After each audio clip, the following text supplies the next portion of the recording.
Assalamualaikum warahmatullahi wabarakatuh. Perkenalkan, saya sendiri atas nama Lela Nasika. Tentunya saya tidak sendiri, saya bersama dengan kelompok-kelompok saya, yaitu ada Zara Azkia Rahma, ada Indriani, dan Irma Ruslan. Di sini kami akan menjelaskan strategi sukses rumah makan Sanur atau bisa disebut Danau Cinta menuju kepemimpinan dalam pelayanan dan kuliner Indonesia. Untuk materi yang pertama bisa dibawakan oleh Indriani.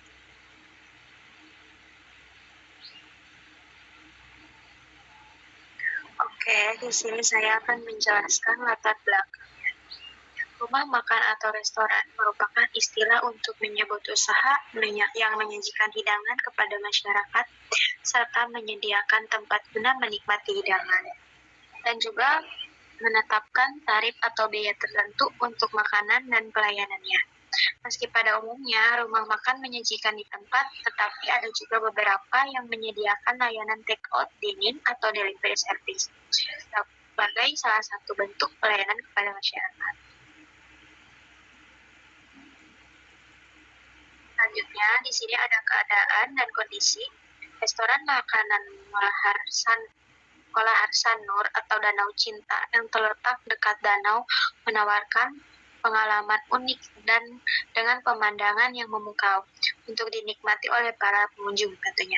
Salah satu kelebihan utama restoran ini adalah lokasinya yang strategis, memberikan kesempatan bagi para pengunjung untuk menikmati hidangan lezat seperti sambil menikmati pemandangan alam yang indah. Namun, kekurangan yang mungkin terjadi adalah kemungkinan adanya gangguan dari cuaca. Jika cuaca tidak bersahabat seperti hujan atau angin kencang, yang dapat mengganggu pengalaman makan di luar ruangan.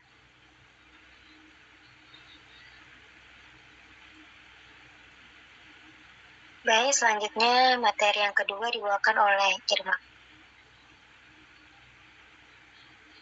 Baik, di sini ada filosofi rumah makan Sanur. Filosofi masyarakat Sunda yang menyatu dengan alam juga bisa dilihat dari sajian kuliner Sunda yang selalu menyertakan lalapan sayuran di dalamnya. Selain menjadi pelengkap hidangan dan sumber serat alami yang baik untuk tubuh, lalapan sengaja disajikan oleh rumah makan Sunda karena merefleksikan konsep menyatu dengan alam. Tidak hanya lalapan, porsi yang disajikan oleh masyarakat Sunda terbilang cukup banyak karena memang sengaja dibuat untuk porsi lebih dari satu orang.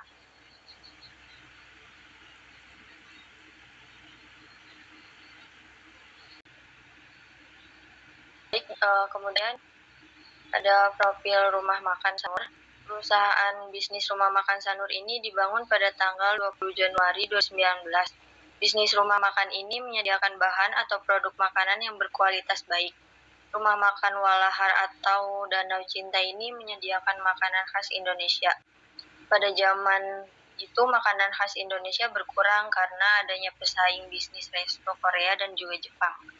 Akhirnya bisnis ini dikembangkan lagi strateginya yang baik dan rasa yang baik agar pelanggan puas atas penyajian makanannya dan menjalankan berbagai masakan Indonesia atau makanan Sunda.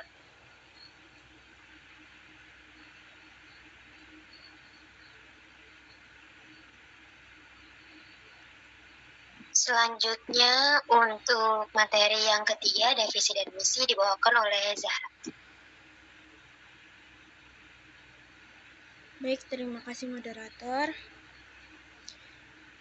Yang di sini ada visi dan misinya. Visinya itu menjadikan restoran yang terkemuka dalam hal kualitas pelayanan dan produk makanan Indonesia food kepada seluruh pelanggan. Misinya itu memberikan pelayanan baik kepada seluruh pelanggan, berkomitmen menyajikan atau pengolahan makanan yang berkualitas baik dari sisi bahasan atau penyajian. Di sini ada tujuannya, ada jangka pendek dari 0 sampai 5 bulan, melatih staf untuk meningkatkan pelayanan pelanggan, meningkatkan kebersihan di seluruh area resto. Dari jangka menengah 5 bulan sampai 2 tahun, menambah variasi menu untuk memenuhi berbagai preferensi pelanggan, menjalin kemitraan dengan layanan pengiriman makanan online. Jangka panjangnya dari 2 tahun ke atas. Menjadi restoran rumah akan yang dikenal luas di berbagai kota atau wilayah. Terus mengembangkan dan menguji menu baru serta konsep makanan inovatif. Berikutnya ada sasaran. Sasaran pendeknya meningkatkan pendapatan harian sebesar 20% dalam 3 bulan pertama setelah perbaikan menu dan promosi. Sasaran menengahnya meningkatkan tingkat retensi karyawan dengan program pelatihan yang lebih baik sehingga mengurangi turnover sebesar 20% dalam setahun. Sasaran atasnya meningkatkan pendapatan tahunan sebesar 60% dalam 2 tahun berikutnya dengan strategi ekspansi dan peningkatan pelayanan. Target sasaran dalam rumah makan ini khususnya untuk semua kalangan, tidak ada batasan umur. Target pasarnya dalam rumah makan Walahar ini untuk meningkatkan resto makanan khas Indonesia atau bisa disebut makanan khas Sunda karena banyak kalangan anak-anak zaman sekarang kuliner sudah menjadi kebiasaan mereka. Terima kasih.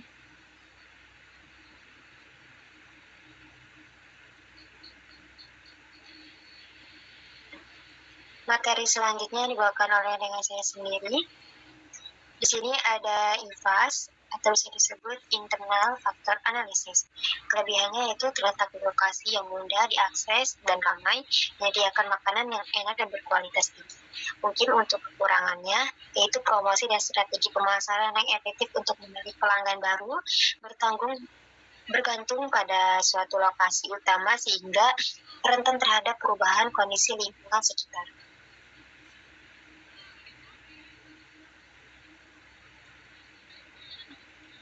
Selanjutnya di sini ada EVAS atau bisa disebut External Factor Analysis. Yang untuk peluangnya itu memanfaatkan media sosial dan pemasaran digital untuk menjangkau audiens yang lebih luas.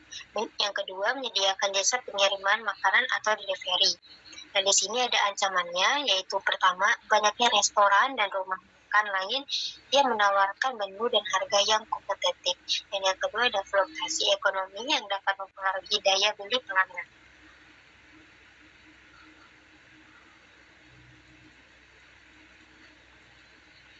Dan untuk mungkin dari hasil perhitungan, skor didapatkan total untuk masing-masing aspek kekuatan, kelemahan, peluang, dan ancaman.